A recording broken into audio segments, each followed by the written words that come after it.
Pie, por favor.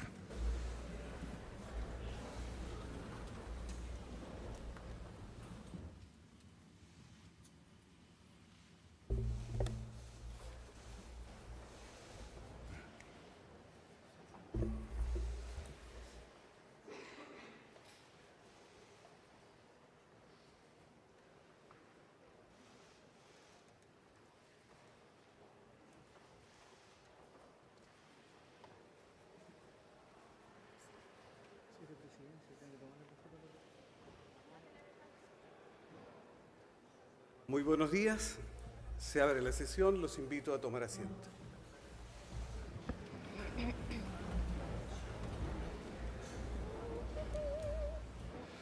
Señora Presidenta de la República, Michelle Bachelet Jeria. Señor Presidente del Senado, Andrés Saldívar Larraín. Señor Presidente de la Corte Suprema de Justicia, Haroldo Brito Cruz. Señor Presidente electo de la República, Sebastián Piñera Chiñique. Señor Presidente del Tribunal Constitucional, Iván Aróstica Maldonado. Señor Contralor General de la República, Jorge Bermúdez Soto. Señor Fiscal Nacional del Ministerio Público, Jorge Abbott Charme. Señoras y señores ministros y señora fiscal de la Corte Suprema de Justicia. Señor Ministro de Justicia y Derechos Humanos, Jaime Campos Quiroga. Señor Director General de la Policía de Investigaciones, Héctor Espinosa Valenzuela. Señor Contralor General de Carabineros, General Inspector Naví Sosa Cárdenas. Señores senadores y diputados. Señoras y señores expresidentes, exministros y exfiscal de la Corte Suprema. Señoras y señores ministros del Tribunal Constitucional. Señor Defensor Nacional Andrés Manque Malchavsky. Señora Presidenta del Consejo de Defensa del Estado, María Eugenia Manó Tapia. Señor Auditor General del Ejército, señora y señor Subsecretarios de Justicia y Derechos Humanos, señoras Presidentas de las Cortes de Apelaciones de Santiago y San Miguel, Dobra Lucic Nadal y Ana María Cienfuegos Barros, señor Director de la Corporación Administrativa del Poder Judicial, Ricardo Guzmán Sanza, señoras y señores ministros y fiscales de la Corte de Apelaciones de Santiago, relatores y secretarios de la Corte Suprema, autoridades invitadas, señoras y señores, tengan todos ustedes muy buenas tardes. Esta audiencia pública, en que la Corte Suprema se encuentra reunida en pleno, tiene por objeto presenciar la cuenta pública que el señor presidente del máximo tribunal, don Haroldo Brito Cruz, entregará sobre el desempeño jurisdiccional en el año 2017. En el marco de la política de transparencia impulsada por la Corte Suprema, esta ceremonia está siendo transmitida en directo por el canal de televisión del Poder Judicial y además por la red social Facebook, con el fin de que muchos más ciudadanos puedan conocer el funcionamiento del Poder Judicial. Para dar inicio a esta ceremonia, interpretará el himno nacional la soprano, doña Andrea Betancourt. Les invito a ponerse de pie.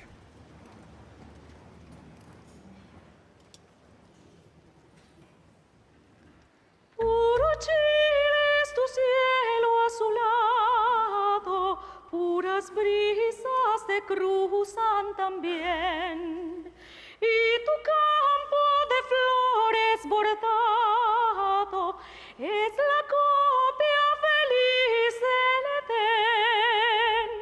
Majestuosa es la blanca montaña que te dio por baluarte el Señor, que te dio por baluarte el Señor, y ese mar que tranquilo te baña, te promete futuro esplendor, y ese mar que tranquilo te baña, te promete futuro esplendor.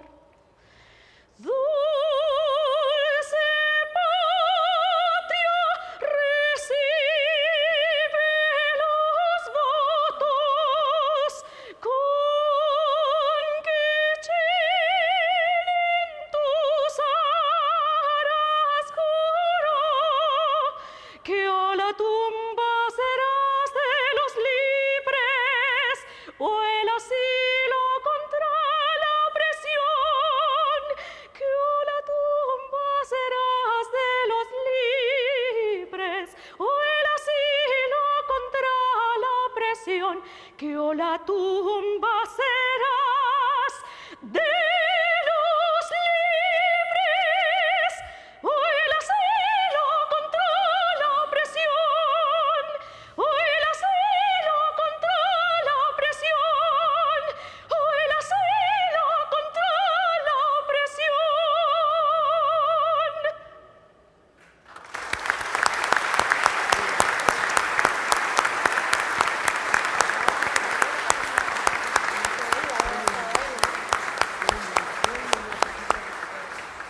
Les invito a tomar asiento.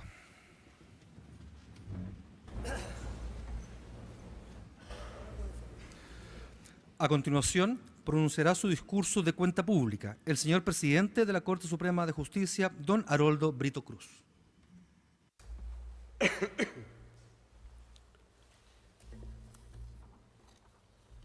Señora Presidenta de la República, Michelle Bachelet Jeria, señor Presidente del Senado, Andrés Saldívar Larraín, señor Presidente electo de la República, Sebastián Piñera Echenique, señoras y señores ministros y señora fiscal de la Corte Suprema, señoras presidentas y señores ministros y fiscales de las Cortes de Apelaciones de Santiago y San Miguel, autoridades invitadas, señoras y señores, probablemente esta audiencia pública, que debe realizarse el 1 de marzo de cada año, sea lo que mejor expresa la vinculación de la potestad jurisdiccional que ha sido radicada exclusivamente en los tribunales establecidos por la ley, con los restantes poderes estatales y por su intermedio con los ciudadanos, pues se la ha previsto como la oportunidad en la que se dará cuenta del trabajo efectuado el año anterior y del que hubiere quedado pendiente para el que se inicia, como también, entre otras informaciones, de las medidas que fuera necesario adoptar para mejorar la administración de justicia. Debo señalar que esta cuenta que rendiré lo es en relación con la presidencia del ministro señor Hugo Dólmez, a quien agradecemos su gestión y dedicada preocupación por las personas que conforman esta institución. Este deber tiene dos facetas. La primera es una cuenta propiamente tal, una exposición acerca de cómo se ha cumplido el mandato. La segunda, por el contrario, relativa a señalar lo que debería hacerse para mejorar la administración de justicia, importa el deber de expresar lo que se estime necesario para alcanzar mayor eficiencia.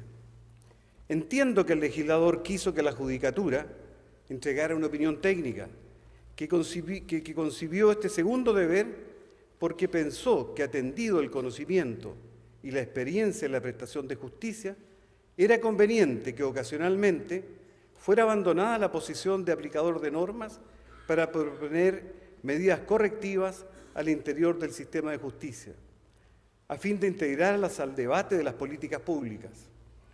Esta Corte, consciente de la importancia del mandato legal, cumplirá aquellos dos deberes. Ninguno de estos es más importante que el otro, son complementarios en la pretensión de alcanzar un buen sistema de justicia. Para cumplir con el deber de dar cuenta, entregaré algunos antecedentes y porcentajes de la atención de los asuntos, pero previamente me permitiré algunas apreciaciones.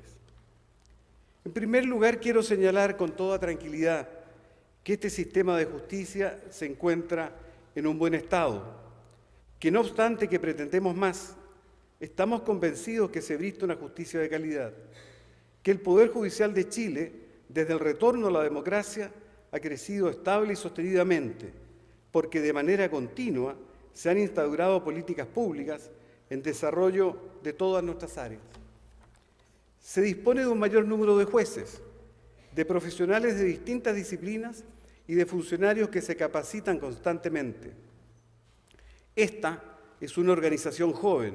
El promedio de edad en el escalafón primario es de 48 años. Los tiempos de permanencia de los magistrados son muy altos, como consecuencia, con toda seguridad, de una identificación plena con una carrera profesional fundamentalmente valórica, de servicio a las personas, que genera fidelidad e identidad y que en verdad importa para nosotros un modo de vivir. Por cierto también que el Poder Judicial dispone de la infraestructura adecuada a la dignidad de usuarios y funcionarios. Se han incrementado la tecnología y la capacitación secundaria, los procesos de formación y perfeccionamiento en derecho. Todo esto se conjuga para afirmar un alto estándar de la institución que le permite dar un gran salto a las condiciones óptimas, al pleno desarrollo institucional, el que sin duda alguna creo posible desde estas inestimables condiciones que en el corto plazo han de ser aprovechadas. La Corte Suprema está en condiciones de encabezar el cambio en el sistema de justicia. Hace ya mucho que el paradigma pasivo, aquello de que las cosas son así y no pueden ser de otra manera, fue reemplazado por uno activo o de protagonismo, donde los cambios y la participación son posibles. Esta sensibilidad compartida por la gran mayoría de nuestros colegas es lo que convoca al mejor servicio de justicia, a involucrarse en esta parte de la cuestión pública de un modo diferente. Formulamos ante ustedes estas reflexiones porque las personas esperan más, porque solos no podemos hacerlo de manera sustancial. Y por ello hoy agradezco la presencia de Su Excelencia la Presidenta de la República, quien por segundo año se integra a esta importante acción republicana de dar cuenta ante las máximas autoridades de la nación. Saludamos a todos quienes nos acompañan, al señor Presidente electo de la República, don Sebastián Piñera, a quien también agradecemos haber aceptado nuestra invitación. Permítanme que a propósito de estos saludos haga un recuerdo afectuoso de los colegas que fallecieron el año recién pasado, lo que lamentamos. Recuerdo que también extendemos a quienes se alejaron del servicio. Algunas estadísticas de carácter general. Desde este momento, todo lo que comentaré estará en el sitio web del Poder Judicial. Durante el 2017, en los tribunales que conocen de asuntos civiles, penales, de familia, laborales y de cobranza laboral y previsional, ingresaron más de 3.300.000 causas. Esta cifra representa un 12.4% menos que el año anterior. Por otra parte, fueron resueltas poco más de 2.700.000 causas. Considero necesario detenerme, a modo de ejemplar, en dos casos particulares. El primero dice relación con las causas civiles, que concentran más del 50% del ingreso total, pero que durante este año, con poco más de 1.700.000 causas, disminuyeron en un 21% respecto del año 2016. Sobre este comportamiento, es relevante señalar que coincide con la puesta en marcha de la Ley de Tramitación Electrónica, que modifica la tramitación en el ingreso de causa, con la consecuente carga de trabajo para los funcionarios, por una modalidad donde los propios usuarios son los que digitalizan e ingresan sus causas en la oficina judicial virtual. Esto generó un efecto concreto en la judicatura civil, pues hoy tenemos menos causas que en años precedentes. Sin embargo, la gran mayoría de estas siguen ligadas a cobranzas, las que en un alto número no cuentan con una motivación real para ser tramitadas. Tal es así que el 73% de ellas terminó luego de requerirse un rol sin ser formalizada la demanda. Se trata en su mayoría de usuarios institucionales como empresas de retail, cobranza y entidades comerciales, lo que se traduce en un problema estructural de nuestro sistema de justicia en que los incentivos, como las cifras lo indican, no están puestos en el ciudadano común, generando dificultades de acceso a la justicia que justifican la urgente necesidad de reformas. El segundo ejemplo es un contrapeso del anterior y tiene que ver, quizás, con la jurisdicción, donde en mayor medida brindamos un servicio directo a las personas y que me gusta describirla como social. En la judicatura de familia, que alcanza el 17% de los ingresos totales, se presentó un gran número de demandas de alimentos, 33%, por vulneración de derechos, 18%, relación directa familiar, 15%, y por violencia intrafamiliar, 11%. Se trata de temáticas sociales de alta complejidad en que se ven involucrados grupos vulnerables que requieren de un servicio de justicia particularmente eficiente. Respecto de los términos, podemos ver que las causas de familia concluyen principalmente por mediación, con un 37%, sentencia un 32% y conciliación 7%. En tan solo el 8% de los casos no se dio curso a la demanda. En cuanto a causas en tramitación, a nivel general, en primera instancia, cabe destacar que quedaron en tramitación 1.859.000 asuntos, lo que constituye un 10% más que el año 2016. La mayor variación porcentual se concentra en causas de reforma laboral, con un 28% más respecto del año anterior. En las Cortes de Apelaciones se conocieron un total de 245.000 causas. Esto es 45.000 menos que el año anterior, lo que representa una baja de 16%. Tal disminución se explica en la menor presentación de recursos de protección contra las ISAPRES por alza de precios de planes de salud, cuya relevancia, en todo caso, sigue siendo muy representativa. Lo interesante es que dieron término a un número significativo de causas, poco más de 269.000, superando en un 12% el año previo, es decir, las Cortes lograron resolver una mayor cantidad de asuntos. Es importante observar que sin considerar estos recursos de protección, un tercio del total de los asuntos conocidos por las Cortes de Apelaciones son civiles o contencioso administrativo. Este dato es relevante porque refleja dos áreas del derecho que aún no han sido reformadas, siendo numerosas las ocasiones en que esta Corte ha instado por ello.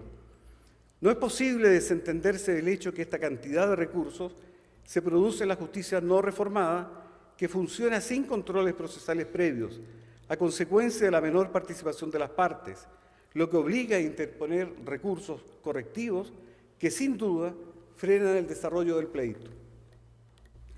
Como señalé, la judicialización del alza en los planes de las ISAPRES sigue siendo un tema pendiente, cuya resolución ha de darse mediante reforma legal y que distorsiona por su masividad los ingresos de causas en las Cortes de alzada. Se trata de un tema que hemos tratado antes. Se tratan de 127.000 causas. Es un problema del que nos hemos hecho cargo mediante la gestión, con nuevas herramientas como la Oficina Judicial Virtual, en donde cada persona puede ingresar al sistema su recurso. Causas en tramitación. Por último, el registro a nivel nacional de causas pendientes de resolver fue de 47.000 aproximadamente, lo que implica una disminución de un 39% respecto del año anterior. En lo tocante a las fiscalías judiciales, la Fiscalía Judicial de la Corte Suprema emitió un total de 482 informes o dictámenes acerca de diferentes materias de su competencia. Por su parte, los fiscales judiciales de las distintas Cortes de Apelaciones evacuaron un total de 1.934 informes o dictámenes, integraron sala en sus respectivos tribunales de alzada en 3.824 oportunidades y participaron en los acuerdos adoptados, correspondiéndoles la redacción de 1.488 sentencias. Sustanciaron 236 sumarios administrativos y, además, practicaron 93 visitas inspectivas a diferentes tribunales de justicia y 61 visitas ordinarias a establecimientos penitenciarios y 2 de carácter extraordinario. En la Corte Suprema, el ingreso y término de causas tiene el siguiente detalle. Sobre las materias de competencia de este tribunal quisiera centrar la atención en un tema fundamental, su rol. Dejando a un lado las apelaciones de los recursos de protección contra ISAPRES, que siguen su tendencia histórica y representan un importante número de casos, más del 70% del total, cabe también preguntarse qué asuntos conoce este tribunal. La respuesta es significativa. Desarrollamos un rol orientado a la aplicación directa de la Constitución Política de la República, ya que más de un tercio de lo que conocemos tiene como origen una acción constitucional, tales como el recurso de amparo o de protección, sin considerar los recursos en lo penal, que se fundamentan en normas de esta clase, ni las acciones de tutela de derechos fundamentales en lo laboral. Finalmente, quedaron pendientes en este tribunal 4.000 causas. Causas de derechos humanos. Respecto de esta clase de causas sobre violaciones a derechos humanos, ocurridas entre los años 1973 y 1990, al 31 de diciembre del año pasado, se encontraban en tramitación 1.351 procesos a cargo de 13 ministros en visita. En 2017 se dictaron 195 sentencias en primera instancia. La Corte Suprema, a su vez, dictó 41 sentencias en estos procesos en materia civil y criminal. En las fiscalías militares y cortes marciales, la tramitación de causas se observa normal. Solo debe destacarse que, gracias a la intervención del ministro visitador del sector, se constató la necesidad de representar algunos retrasos que es importante tener en cuenta. Hay una cuestión que para la Corte Suprema es bastante particular e importante, es la planificación estratégica. Es sabido que la mera intuición o deseos personales de quienes temporalmente están a la cabeza de una institución pública no bastan para cumplir la función que la sociedad y el ordenamiento jurídico han puesto sobre sus hombros. Toda organización que pretenda desempeñar su rol con celo y con vocación institucional de permanencia requiere de orientaciones, principios y objetivos a cumplir y desarrollar. La continuidad y evaluación de lo obrado son imprescindibles. De allí quisiéramos el esfuerzo de diseñar una planificación estratégica, dando un sentido de trascendencia y visión institucional a cada acción que nos toca emprender, de acuerdo con los distintos roles de cada integrante del Poder Judicial.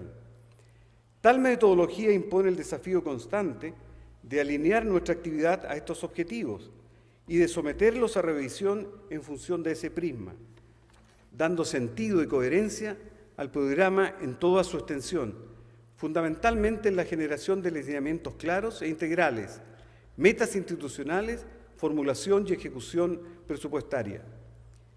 Tal como se define la misión del Poder Judicial, nuestra tarea consiste en solucionar los conflictos jurídicos sometidos a nuestra competencia, con oportunidad y efectividad, con plena vigencia de los derechos de todas las personas, contribuyendo de este modo a la paz social y al fortalecimiento de la democracia.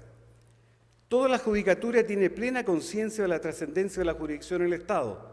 Lo que observado desde los hechos significa tener en cuenta que lo que hacen los jueces afecta o incide en las personas. Por tal razón se ha dado a las personas el carácter de eje de nuestras definiciones estratégicas. En otros términos, a ellas orientamos todo nuestro quehacer institucional para dar cumplimiento al mandato constitucional previsto en los artículos 1, 19, número 3 y 76 de la Constitución Política de la República. Seremos fieles a esta misión a través de acciones concretas que permitirán facilitar el acceso a la justicia de la ciudadanía y tutelar pronta y efectivamente a todas y todos mediante un servicio de calidad, oportuno y comprensible, con un equipo humano, técnico y material moderno que permita fortalecer la gestión jurisdiccional. En esta misma línea, el cómo mostramos nuestro quehacer también supone una directriz estratégica. Es así como la Corte Suprema planificó hasta el año 2020 el desarrollo de las comunicaciones con miras a la accesibilidad. El objetivo ha sido hacer público, accesible y entendible todo el quehacer de la institución y en particular las resoluciones judiciales, utilizando estrictos estándares de veracidad y rendición de cuentas y desde ese paradigma fortalecer los valores de confianza, eficiencia, oportunidad, claridad y calidad, bajo la premisa de mejorar el servicio de justicia y fortalecer la función de tutela judicial efectiva de los derechos de las personas. Cuando hablamos de ejecución y administración en general, como del diseño de soluciones de gestión y tecnología, de la sistematización de proyectos y planificación, es imprescindible referirse a la Corporación Administrativa del Poder Judicial. Como es sabido, esta entidad de derecho público está regida por un consejo integrado por 5 ministros de este tribunal que adopta políticas de acuerdo con directrices dadas por la Corte Suprema. Está gestionada por un director, consta de diversos departamentos y dispone de un conjunto de profesionales que tiene a su cargo toda la administración en el Poder Judicial. Relevamos que durante el año 2017 alcanzamos un 99% de ejecución presupuestaria. En el ámbito internacional, nos parece que el entendimiento y valoración de otras experiencias es una oportunidad de fortalecimiento. Por ello es que hace ya muchos años nos hemos incorporado a la Cumbre Judicial Iberoamericana que aglutina a todos los tribunales supremos y a los consejos nacionales de justicia. lo que ha sido muy provechoso. La entidad lidera la generación de conocimiento ligado a lo jurisdiccional. En esta instancia, el Poder Judicial chileno ha colaborado fuertemente, entre otros, en temas tales como métodos alternativos de resolución de conflictos, tribunales de tratamiento de drogas, género y acceso a la justicia, justicia ambiental, ética judicial, lenguaje claro y sencillo y tecnología jurisdiccional, entre otros. En abril próximo, en Quito, serán aprobadas diversas declaraciones, todas orientadas a lo jurisdiccional. Son acerca de la independencia judicial, justicia ciudadana y participativa, justicia juvenil restaurativa, principios jurídicos medioambientales para un desarrollo ecológicamente sostenible. Estamos convencidos que estas relaciones son provechosas a nuestras pretensiones de cambio e innovación. Relaciones con las asociaciones de funcionarios. Las relaciones con las asociaciones de funcionarios, especialmente con la Asociación Nacional de Magistrados, sin duda alguna, con desazón de todos, no son las deseables. Ello aflige porque las diferencias no son insalvables y porque la solución de algunas ni siquiera pende del trabajo que podríamos intentar conjuntamente. Me refiero a esta cuestión luego de hablar de condiciones estratégicas, porque en mi entendimiento las confianzas recíprocas al interior de toda organización, la valoración de los roles directivos institucionales y de las legítimas voluntades de gremiarse, ciertamente para instar por mejores condiciones y ser propositivos y críticos, es una circunstancia para el desarrollo institucional que todos queremos. De allí que estemos confiados en alcanzar mejores comunicaciones y coincidir en soluciones. En infraestructura, en nuestro permanente propósito de vincularnos con la comunidad, hemos logrado desarrollar unos planes muy atractivos. Hemos estado preocupados para adaptar y construir recintos adecuados para el cumplimiento de nuestra labor y, sobre todo, accesibles, cómodos y dignos de nuestros usuarios. En una relación respetuosa de las características locales, hemos pretendido entender nuestro espacio físico de trabajo como plazas ciudadanas de justicia, potenciando la identidad zonal para generar cercanía y facilitar esta comprensión por las personas. Además, ha sido una constante pretender la sustentabilidad, lo que fue destacado por el Consejo de Construcción Ecológica de Estados Unidos, que nos otorgó la certificación LED sobre liderazgo en energía y diseño ambiental en varias edificaciones institucionales.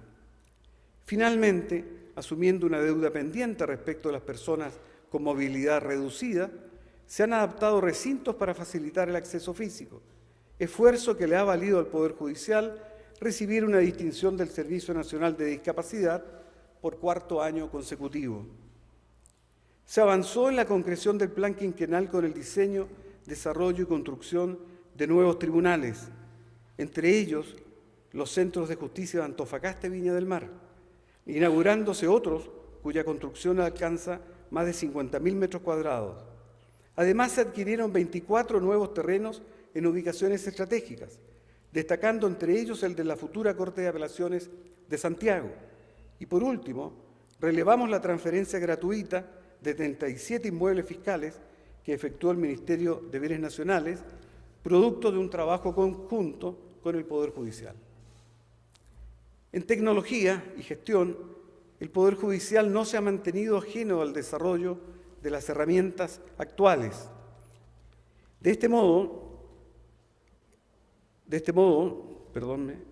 estuvimos a la vanguardia a consecuencia de la elaboración e implementación del Acta 54 de 2014, que sirvió de antecedente aplicado a la Ley 20.886, que modificó el Código de Procedimiento Civil para establecer la tramitación digital de los procedimientos judiciales, no obstante su carácter escrito. Por otra parte, es bueno decirlo, este sistema es un excelente apronte para la instalación del proceso oral por la experiencia que esta ley ha generado. Finalmente, a este respecto, la dedicación para gestar el acta inicial que sirvió de base a la ley y el esfuerzo de los comisionados para su implementación fueron determinantes del éxito, lo que ciertamente agradecemos. Una muestra de la utilidad que la Ley de Tramitación Electrónica representa son los más de 384.000 usuarios existentes al día de hoy que han ingresado a la oficina judicial virtual. Asimismo, la gestión profesionalizada en las Cortes de Apelaciones ha ganado completo reconocimiento, incorporando análisis al desarrollo de la actividad y tecnología de apoyo. Seguramente lo más importante en este grado jurisdiccional sea la determinación de las cargas de trabajo que se encuentran en proceso de elaboración, esto es, la identificación de un número de asuntos ideal que advierta límites de eficiencia y sirva de fundamento a diversas definiciones. Conscientes de que la modernización y el empleo de tecnologías genera la necesidad de conocimiento, durante el año pasado se realizaron cursos presenciales y a distancia para más de 4.000 funcionarios, al margen de la capacitación anual de su elección proporcionada por la Academia Judicial, a objeto de dar o reforzar habilidades transversales. Es sabido que en la Corte funcionan unos comités. Estos, los de modernización, comunicaciones y personas, han continuado en su importante labor de estudiar en detalle y generar conocimiento en materias de importancia para el desempeño de este tribunal, relativos a su quehacer, la jurisdicción y otras que hoy se estiman esenciales, contribuyendo estos comités con la recolección de información para la mejor resolución de estos asuntos. Junto con ese aporte, cabe destacar la continuidad de la integración de algunas asociaciones y de representantes elegidos por estamento, los que participan solo con derecho a voz, sin perjuicio de lo cual aún tenemos el desafío de perfeccionar los sistemas de participación en estas instancias de información, que resulten más idóneos con la efectiva representación de los miembros de nuestra institución a nivel asociativo. En cuanto a la transparencia de nuestra labor, el Poder Judicial nuevamente ocupó el primer lugar en el índice de accesibilidad de la información judicial en Internet entregado por el Centro de Estudio de Justicia de las Américas, y por primera vez obtuvo el primer lugar entre diversas instituciones públicas y privadas en el barómetro de acceso a la información que realiza la Asociación Nacional de la Prensa.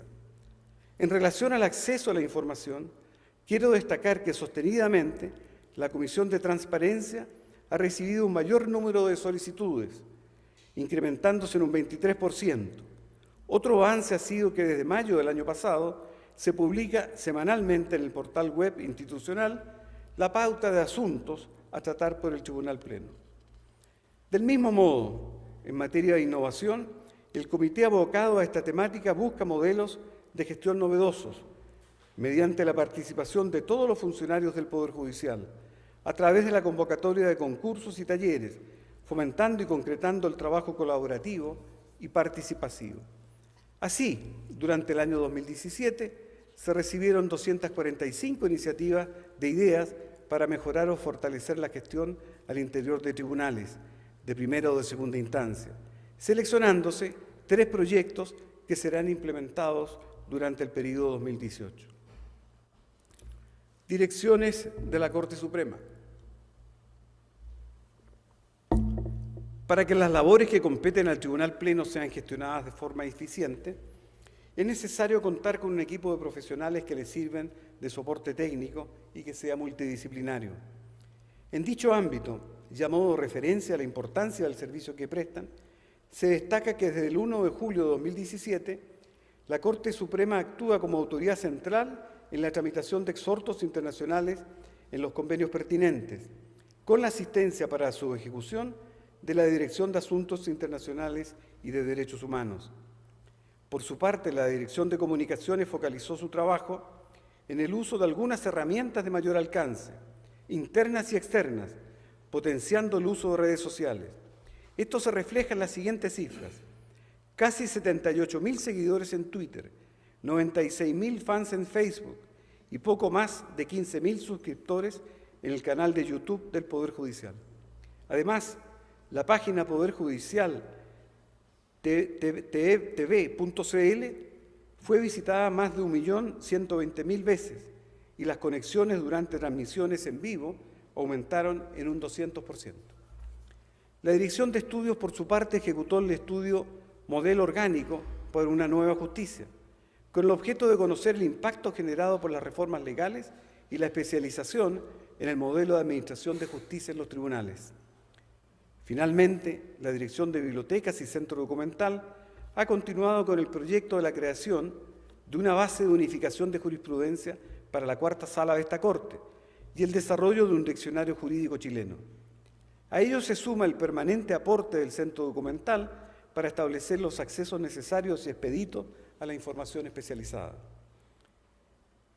En lo organizacional, en el último año se ha trabajado fuertemente para mejorar el clima laboral y el manejo de conflictos.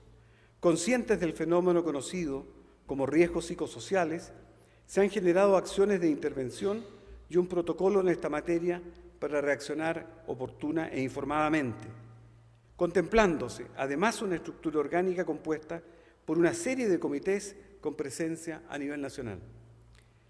Lo organizacional se complementa con la importante labor del Departamento de Bienestar del Poder Judicial, que durante años se ha preocupado de ofrecer beneficios que permitan a sus integrantes tener seguridad en temas de salud, finanzas o educación, tanto para sus miembros como para sus familias.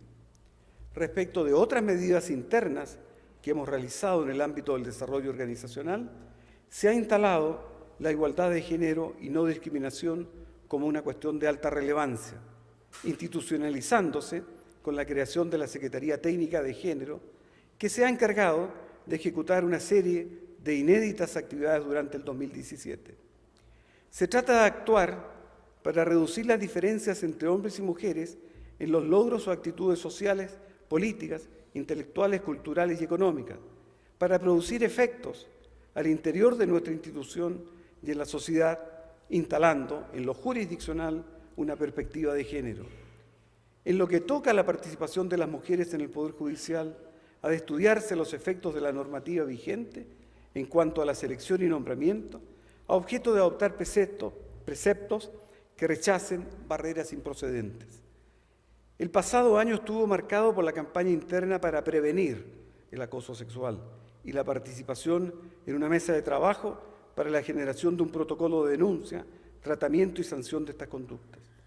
A ello se une la dictación de un curso en la Academia Judicial para fiscales y secretarios de las Cortes acerca del acoso sexual y la formación de monitores capaces de sensibilizar en perspectiva de género en las distintas jurisdicciones. Además, destaco la colaboración en el procedimiento de examinación del 7º informe periódico del Estado de Chile ante el Comité para la Eliminación de todas las formas de discriminación contra la mujer. Por otra parte, resulta destacable la manera en que el Poder Judicial ha asumido el compromiso de cumplir con la implementación de la Ley 20.957, que permite que personas en situación de discapacidad puedan ser nombradas en cargo de juez y notario, y la Ley 21.015, que incentiva la inclusión de personas con discapacidad al mundo laboral. Ambas leyes exigen la adecuación de la normativa preexistente, lo que se materializó a través del reciente autoacordado de la Corte Suprema. En este orden de ideas, quisiera resaltar que por primera vez participa en el programa de formación de la Academia Judicial una persona con discapacidad visual como una señal clara de hacer efectivo el cumplimiento de esta nueva normativa. La Academia Judicial cumple un rol fundamental al formar, perfeccionar y capacitar a los jueces y funcionarios del Poder Judicial, labor que desarrolla desde el año 1994. En el año 2017 fueron llevadas a cabo las correspondientes versiones de sus programas de formación, perfeccionamiento y de habilitación para acceder al cargo de ministro de las Cortes de Apelaciones y de fiscal judicial. A lo anterior se agrega el compromiso franco del Poder Judicial por estimular la formación de sus integrantes mediante la entrega de 78 becas de posgrado y 43 de diplomado durante la pasada anualidad. Un tema distinto, instituciones funcionales a lo jurisdiccional. En el Poder Judicial hay un conjunto de instituciones de naturaleza administrativa que me atrevo a calificar de funcionales a la jurisdicción. Esto es, que solo se justifican porque se las ha previsto para mayor eficacia de la jurisdicción a la que sirven. Muchas son contingentes o temporales. Están pensadas para que aquella funcione mejor y en mayor medida, unas u otras determinan, en parte, la calidad de la prestación de justicia. Por tal finalidad, estas instituciones anexas son particularmente importantes y generan mucha inquietud. De allí que con muchísima frecuencia sean motivos de estudio y de controversia, como hoy ocurre. Entre estas se destacan el sistema de nombramientos y la carrera judicial. En lo fundamental, el cuestionamiento principal apunta a la falta de incidencia de los antecedentes profesionales y académicos al momento de formarse las ternas. Lo cierto es que el Código Orgánico de Tribunales previene requisitos muy amplios para las promociones en la carrera, y ello da lugar a que el tiempo de servicio en la categoría no resulte necesariamente considerado. La Corte Suprema, hace ya algunos años, viene intentando por la vía regulatoria interna algunas reglas orientadoras de la votación, pero no son vinculantes, no pueden serlo por ahora y precisan de mayor reconocimiento. También es importante revisar la carrera judicial. La carrera, ya lo hemos dicho, no es el simple ordenamiento de los funcionarios en diferentes apartados. También es un instrumento que alcanza pleno sentido cuando se la diseña para generar cambios en lo jurisdiccional.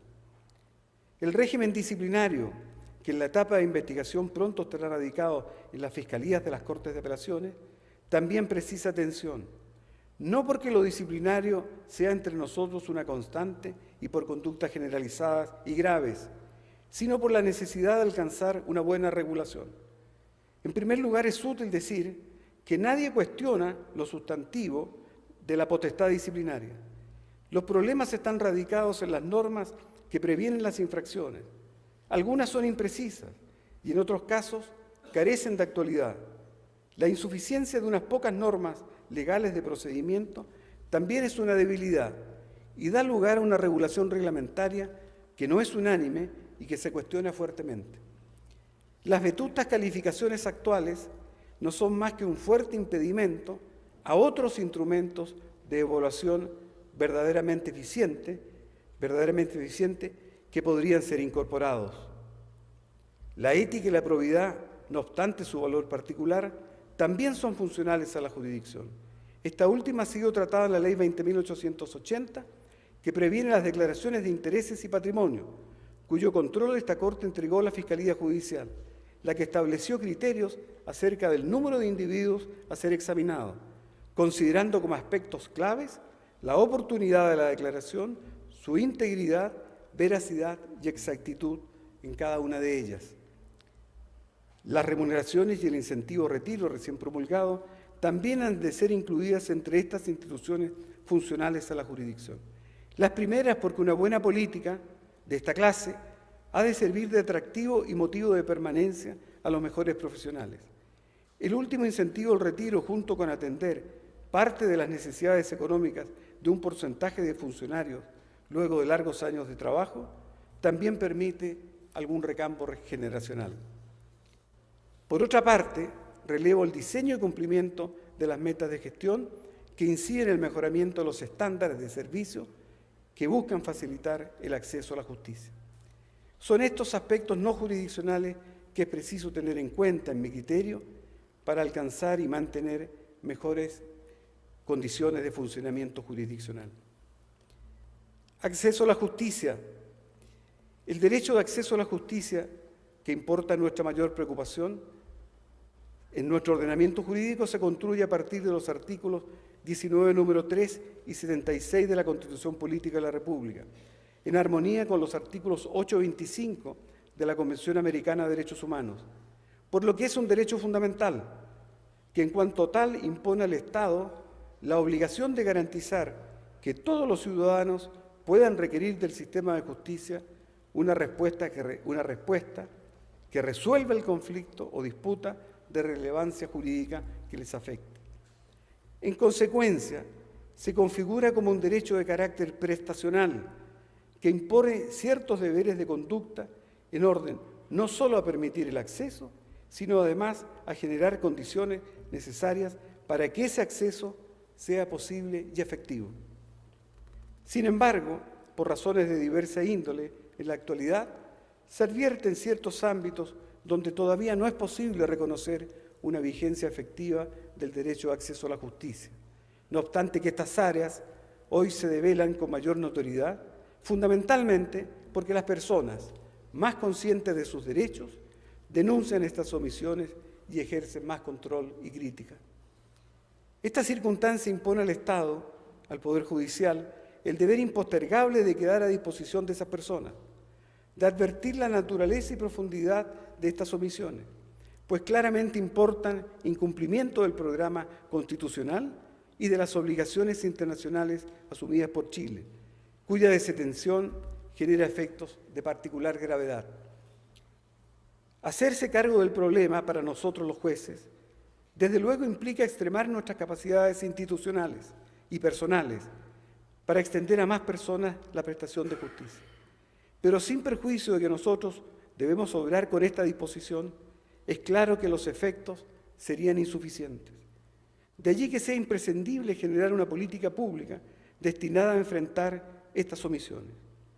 A consecuencia de todo ello, es ineludible mostrar algunas áreas en que la falta de prestación es más evidente. En la jurisdicción de familia, si hablamos de acceso a la justicia, no me parece posible omitir la situación de los niños, niñas y adolescentes en el sistema de protección, en especial a aquellos que se encuentran en el sistema residencial. Desde que en el año 2013 conociéramos una serie de graves hechos que afectaron a niños que estaban bajo la protección del Estado, se han elaborado numerosos estudios e informes respecto de esta situación, que en cuanto a su gravedad y circunstancias son indiscutibles. No obstante ello y el tiempo que ha transcurrido, no es posible aún advertir medidas permanentes que restituyan a los niños en sus derechos, en especial el derecho a la vida en familia. Probablemente la solución requiera de nuevos entendimientos de las instituciones esenciales y, en consecuencia, la redefinición y reforzamiento de algunos roles, entre ellos el de la jurisdicción, precisamente el del juez, el que ha de consistir únicamente, ni más ni menos, en garantizar efectivamente los derechos de los niños, mediante un debido proceso, contradictorio y participativo, encaminado a una decisión fundamentada en hechos acreditados, en el derecho y en el conjunto de principios de la materia: derecho a ser oído, su interés superior, principio de preeminencia de los padres y la familia. En definitiva, en mi comprensión, la situación de estos niños, niñas y adolescentes debe ser solucionada desde el convencimiento que los derechos que les asisten han de determinar los cambios que se precisan para que los conflictos sean resueltos jurídicamente, esto es, de manera objetiva. Estas cuestiones jurídicas, que han estado cruzadas por hechos muy duros, requieren de una comprensión profunda, muy amplia, en la que participen jueces, abogados, expertos, académicos, gobernantes y parlamentarios, para concluir en soluciones razonables, por sobre todo prontas. Desde la implementación de la reforma laboral se han logrado avances significativos con un proceso transparente, público, donde la oralidad e inmediación, entre otros principios, se conjugan para dar forma a un sistema que responde, en mejor medida, a los estándares del debido proceso. A ello se suma una mayor celeridad por la naturaleza del nuevo procedimiento y la incorporación de criterios de gestión. Agregamos a lo anterior el acervo de resoluciones de este tribunal generadas en sede de unificación, que instala líneas jurisprudenciales para categorías de casos que tienden a elucidar cuestiones que plantea la diversidad de interpretaciones de distintas cortes de apelaciones, concretándose con ello una aspiración fundamental de todo sistema de justicia: la predictibilidad en la aplicación del derecho. Por lo dicho, el modelo procesal laboral de la última década ha sido indudablemente exitoso, opinión que me atrevo a decir es compartida por los intervinientes, justiciables y la sociedad en general. Sin embargo, el éxito no puede llamar al relajo. Por el contrario, ello obliga a mantenerse atento a las alertas que arroja la revisión constante del funcionamiento del sistema. Bajo tal paradigma, es dable advertir la existencia de problemas en los plazos de agendamiento y duración de las causas, situación particularmente importante en la jurisdicción de Santiago. La concentración de causas en la capital, sustentada en la norma de competencia territorial y en las características del régimen de subcontratación, se conjugan para que la situación sea más compleja en esta región y experimente un crecimiento que no se ha estabilizado y que alcanza al 10% anual. Para hacer frente a este comportamiento se necesitan nuevos recursos.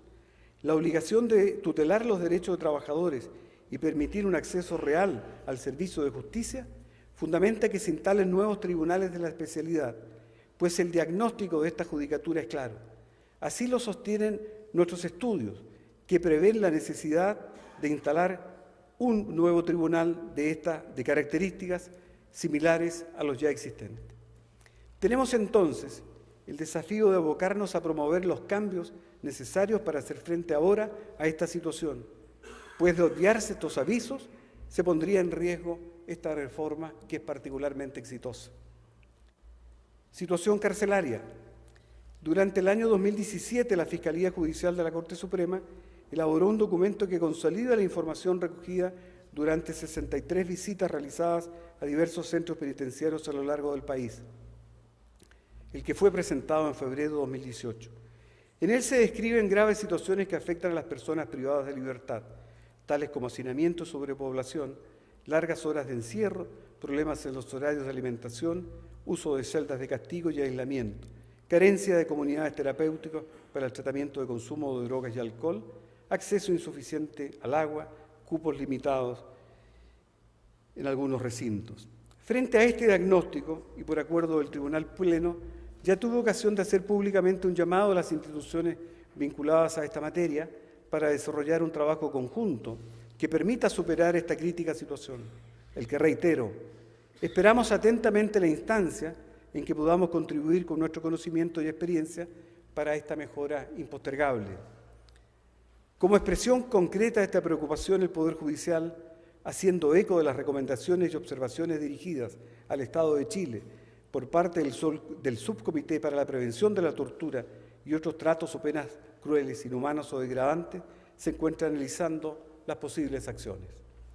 Asimismo, y como una manifestación interinstitucional relevante en este ámbito, no puedo dejar de mencionar la política pública de reinserción social entregada por el Ministerio de Justicia a fines del año pasado y que bajo un diseño participativo, convocante del ámbito público y privado, constituye un aporte en la manera de pensar las soluciones de corto, mediano y largo plazo para una efectiva reinserción de personas adultas condenadas.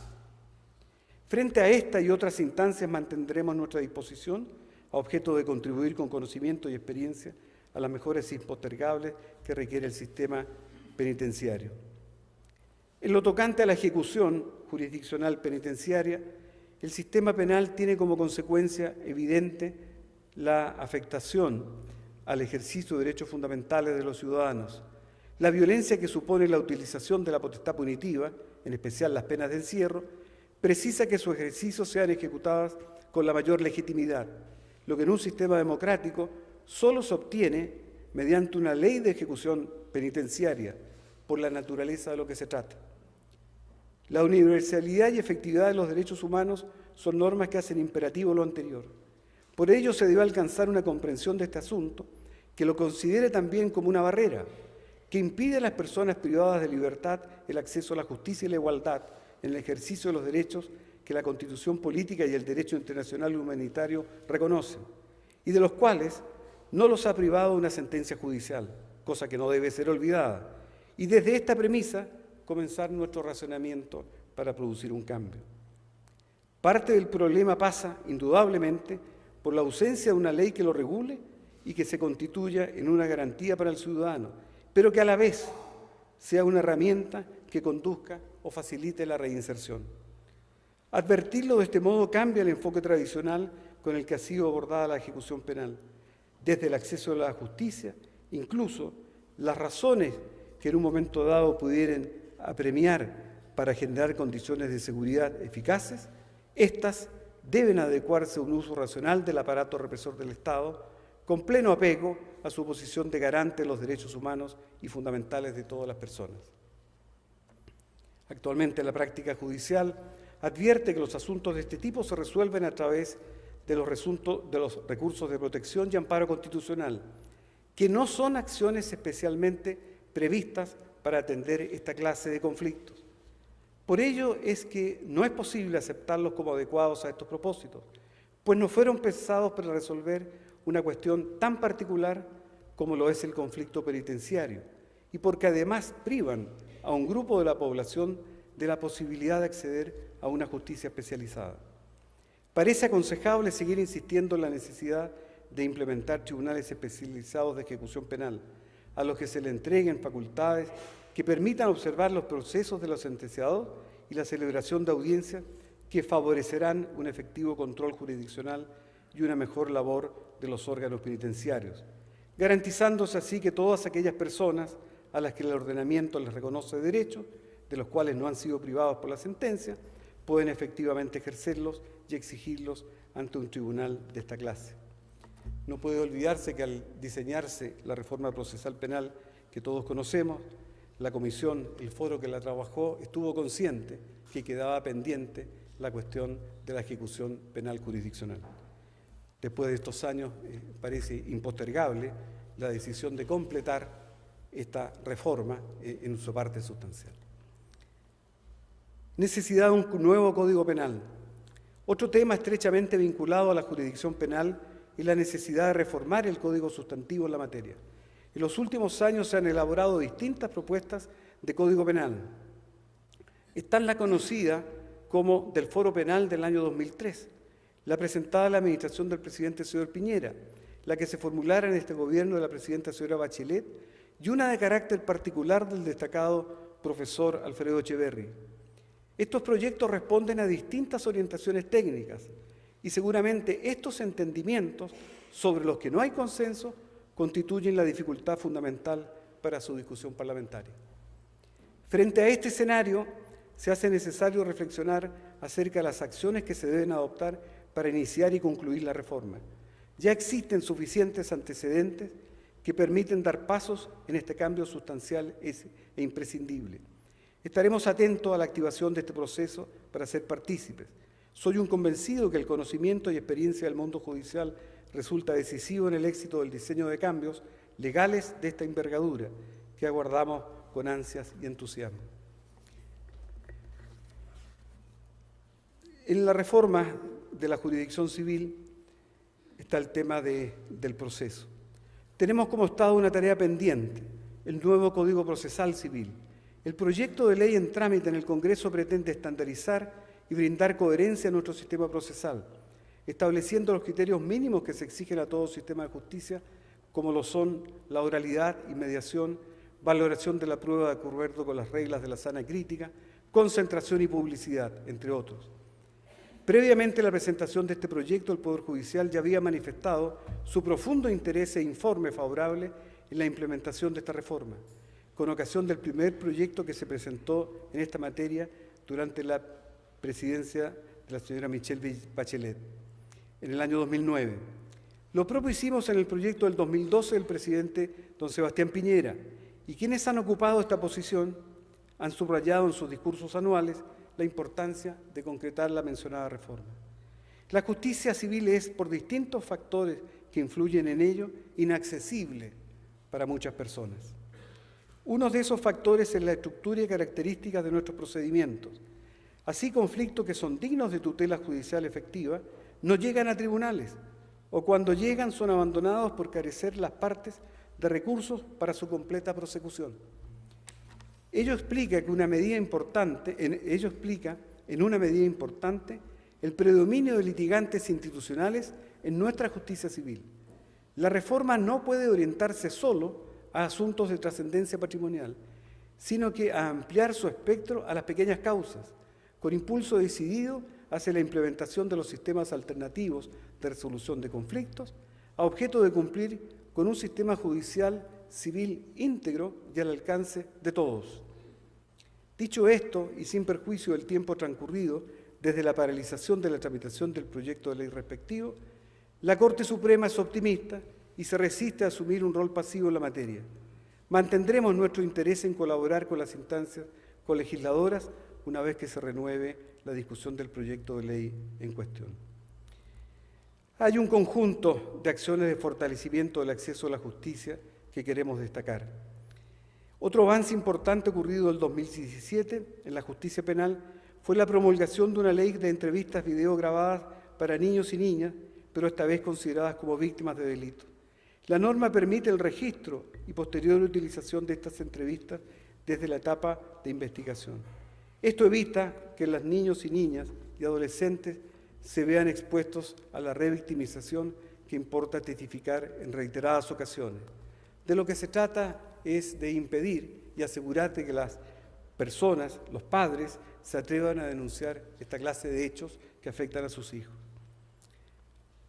Programa Tribunales de Tratamiento de Drogas.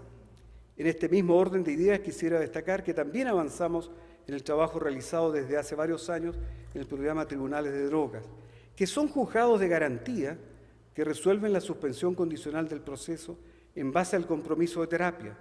Ello es posible porque esta modalidad de justicia terapéutica es aplicada con el concurso del Ministerio Público y la Defensoría Penal Pública, además de la asistencia técnica que proporciona el Servicio Nacional para la Prevención y Rehabilitación del Consumo de Drogas y Alcohol. Hemos ampliado la cobertura a jóvenes infractores, sumándose a esta modalidad 21 tribunales que anteriormente atendían solo a adultos. En cuestiones de género y no discriminación en el proceso, hoy es insoslayable ocuparse de esta cuestión. Quiero destacar el importante paso que representó durante el 2017 la aprobación por esta Corte de una política de igualdad de género y no discriminación en el Poder Judicial.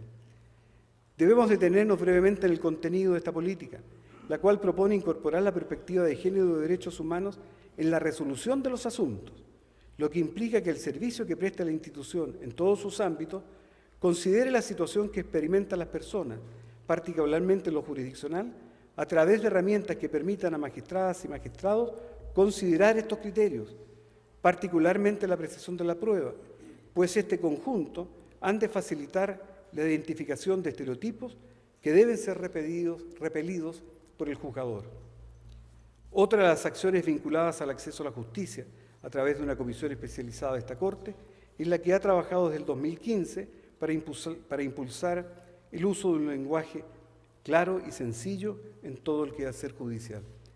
El deber de promover la comprensión de las decisiones estatales por sus destinatarios, las personas, implica un desafío importante, un cambio de paradigma que representa quizás uno de los avances más significativos en el esfuerzo para democratizar el servicio de justicia. En lo que dice relación con la atención de usuarios, los esfuerzos se encontraron en la redacción de una propuesta de política que recogiera los resultados arrojados por el proceso participativo desarrollado en las 17 Cortes de Apelaciones del país. Se estima que durante el primer semestre del presente año se cuente con la validación y aprobación de estos trabajos y se concrete una buena política de atención a usuarios que se encuentra pendiente. Señoras y señores ministros, señoras y señores, termino esta rendición de cuentas en la que hemos informado al país de lo logrado por el Poder Judicial y señalado aquellos aspectos que requieren cambios para alcanzar un mayor grado de desarrollo institucional, pensando siempre en otorgar a todas las personas una justicia efectiva, oportuna.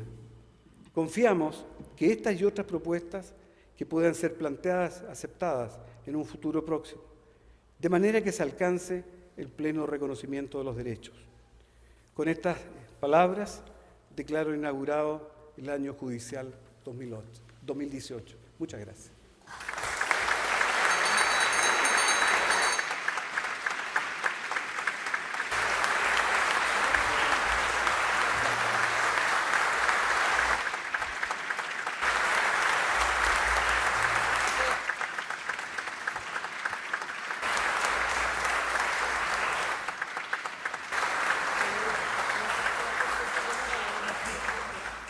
Agradecemos su asistencia a esta ceremonia. Les invitamos a un cóctel en dependencias de la primera sala de la Corte Suprema. Tengan todos ustedes muy buenas tardes.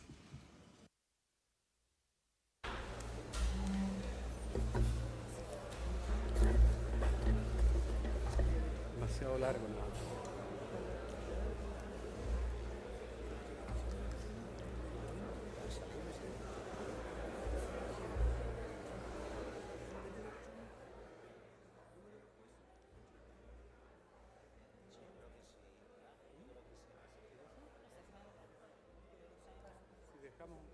Bueno, nos vamos.